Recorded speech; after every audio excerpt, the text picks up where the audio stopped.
Hey, what's up? This is Ricardo at Parts People, and in this video, we'll outline the steps for completing a part replacement on your Dell PC.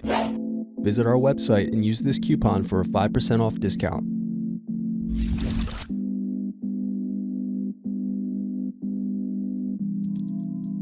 Unscrew and remove bottom base.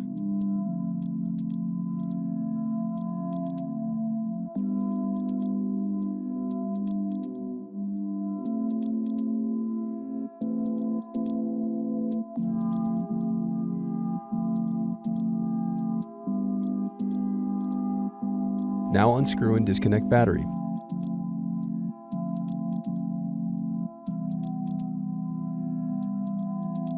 Then unscrew and disconnect wireless card.